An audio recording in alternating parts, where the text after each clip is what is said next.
Bonsoir et bienvenue à votre capsule 5 à 7 Mission CCDM.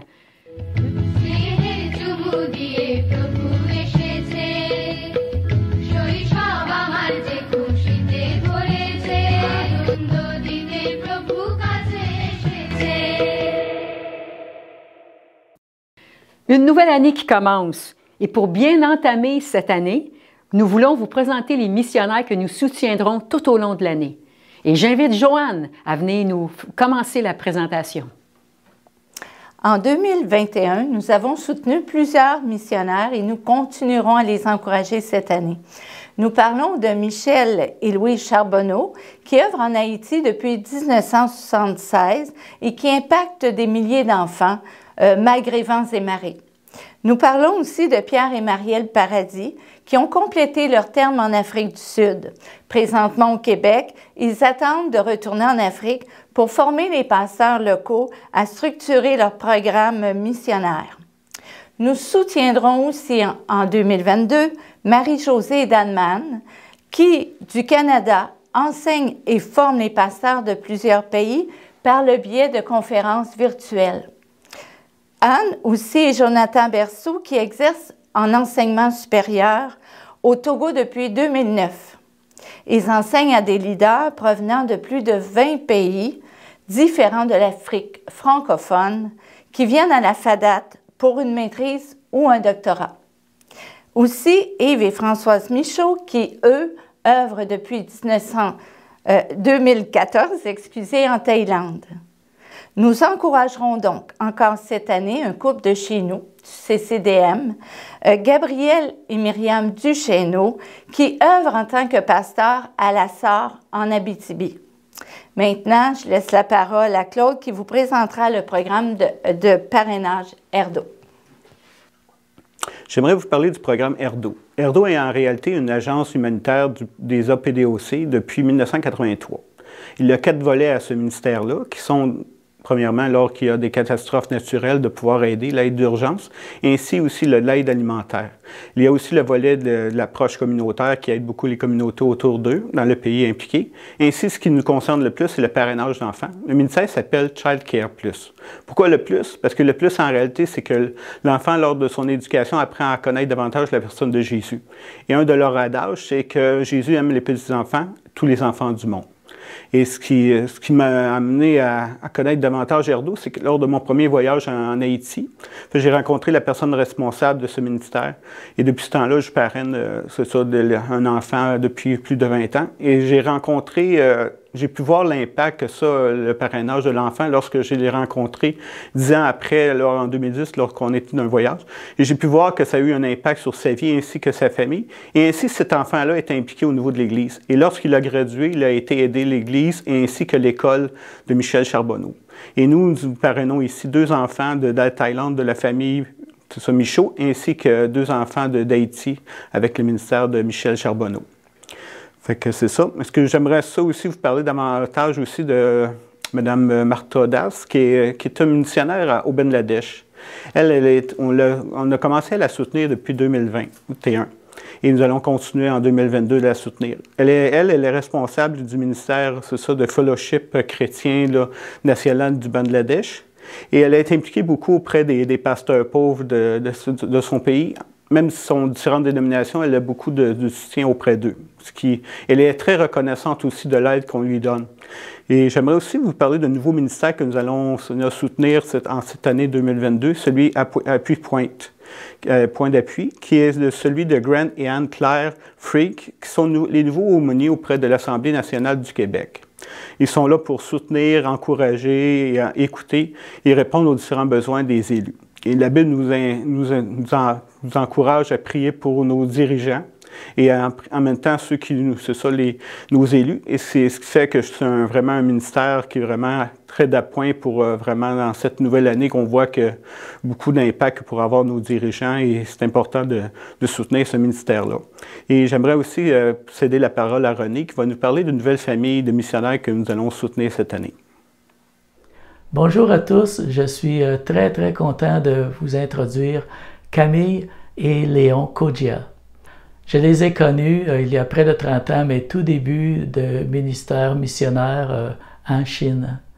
Camille est chinoise, elle enseignait le chinois aux étudiants étrangers, surtout africains, à Pékin, à l'Institut des langues.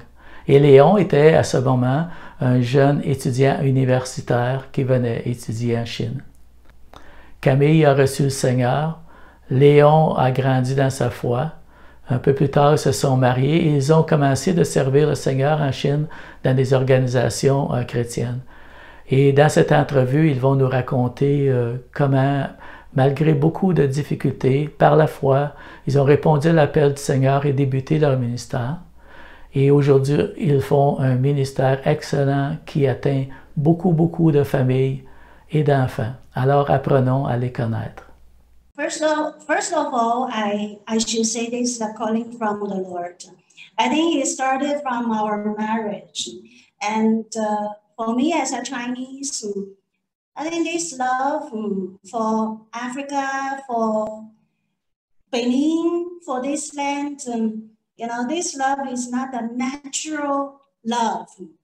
It is from the Lord. So when we were in Kunming, everything was good. You know, Kunming was a nice place to be, and the children went to the English school. They had a lot of friends there. I mean, life was good. But in our hearts, we always had this calling. You know, it's like there's a voice that we need to go back to Benin. We were still struggling. I was struggling. I said, maybe when my children finish their school, you know. So God said, now, go back. So we just, okay, we said we need to obey God because in His will is the best place to be. Before we had the opportunity to immigrate to Canada. Donc, en ce moment-là, moi-même, j'avais commencé par préparer mes documents pour aller, mais je n'avais pas l'appel du cœur. Et comparé au Bénin ou bien comparé à la Chine, que le Canada ou bien les États-Unis, c'était mieux pour nos enfants. Mais dans notre cœur, on n'avait pas eu cette paix-là pour faire l'application. Là, on a obéi à notre cœur. Parce qu'on sait que la meilleure place pour nous, c'est là où Dieu nous envoie. C'est comme ça qu'on avait résisté quoi, à notre désir d'aller au Canada. Yeah, so the Lord just said to me that, you know, you won't be happy if you are not in my will. Only in my will, you are secure. Only in my will, you have the security, even the security for your children. So, okay, I said yes. I said yes to him. And so we made the decision and to left everything behind in China. And also when we made the decision to come back to Benin, we didn't even have the money to buy the tickets. But God provided in a miraculous way for 5 of us to come back. You know, it's just a miracle. It's just a miracle. So, so Benin is, yes, is one of the poorest country in this world. So here you can see the poverty, the misery. I mean, everywhere. It's just everywhere. So when we just arrived, I mean, so many things were overwhelming. All the challenges we were facing was too much. But God was strong. Comme je le disais tout à l'heure, j'étais comme un étranger dans mon pays, parce que j'avais quitté pendant plus de 20 ans, et donc c'était vraiment difficile. Et alors il fallait que je montre le chemin pour mes enfants et pour ma femme. Bon, c'est le Seigneur qui nous a aussi ouvert ces portes-là. Donc comme ça, on a commencé, mais ce n'était pas vraiment solide pour soutenir la famille. Mais dans tout cela, Dieu nous a vraiment montré quoi, sa fidélité. The first thing is the spiritual darkness here. Because this is the original place of Vodou. So many people are still practicing it. It's everywhere. You know, people are still so rooted in this Vodou culture. So the spiritual reality in the beginning, when I just arrived, I was so fearful. I was really fearful. Attacked by devil many times because I was fearful. And also sicknesses and, malaria and all other, I don't know what's the name of the diseases. So our children and I, so we went through a lot of difficult time. Our children, high fever, 5 days, cannot calm down, a lot of prayers, a lot of worries. In the beginning was really not easy. But when we encounter this reality and it helped us to understand what the people here are facing, in struggling with the diseases, with sudden death, with poverty, with so much spiritual darkness. So it's also good.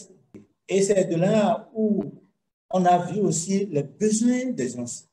Besoin du point de vue santé. Parce que quelqu'un peut mourir, peut-être par manque, parce qu'il n'a pas vraiment $1 canadien pour aller se faire consulter.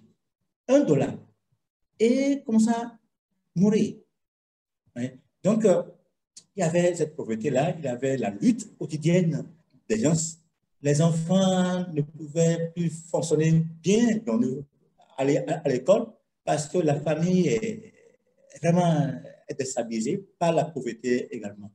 Donc, on a vu aussi d'abord les défis sanitaires, aussi les défis familiaux. Et c'est de là qu'on a commencé maintenant par vouloir aider. Tout un témoignage. Vous devez être touché autant que moi je l'ai été quand j'avais fait l'entrevue avec eux. Donc, dans les prochains mois, vous apprendrez davantage sur leur ministère. Et en terminant notre liste de pasteurs que nous soutenons, nous voulons mentionner le pasteur Paul Sun Sokai, son épouse Nam Sun du Cambodge, que nous avons supporté pendant 2021. Ils font un ministère excellent. Pasteur d'une église dynamique, ils dirigent des dortoirs pour aider les étudiants, ils enseignent à l'Institut théologique, ils visitent les pasteurs dans les campagnes pour leur offrir fellowship et entraînement. Eh bien, voici, ça complète la liste des pasteurs et les missionnaires que nous nous engageons à supporter dans l'année 2022. Alors, merci à l'avance pour votre générosité et votre support et votre intérêt envers la mission. Maintenant, prions pour tous ceux que nous allons encourager encore cette année. Père éternel, c'est d'un commun accord que nous nous présentons devant toi afin de t'élever toutes ces personnes et ces beaux ministères que nous encourageons en 2022. Père, nous invoquons ta faveur et ta grâce sur chacun d'eux, que chacun de leurs besoins personnels ainsi que ceux de leur ministère soient entièrement satisfaits. Que cette année soit pour chacun d'eux une année fertile, féconde et riche spirituellement. Qu'ils soient chacun encouragés par une grande récolte et de beaux fruits dans la vie de ceux qu'ils servent. Accorde-leur, ainsi qu'à toute leur famille, soutien, réconfort, force, courage et protection dont ils ont besoin. Puis merci Jésus pour ta fidélité. Amen.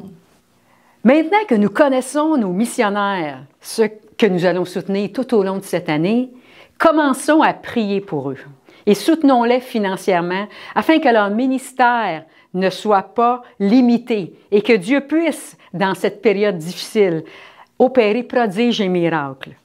N'oublions pas nos rendez-vous à tous les 2e mardis du mois pour votre capsule Mission CCDM. Que Dieu vous bénisse. À la prochaine.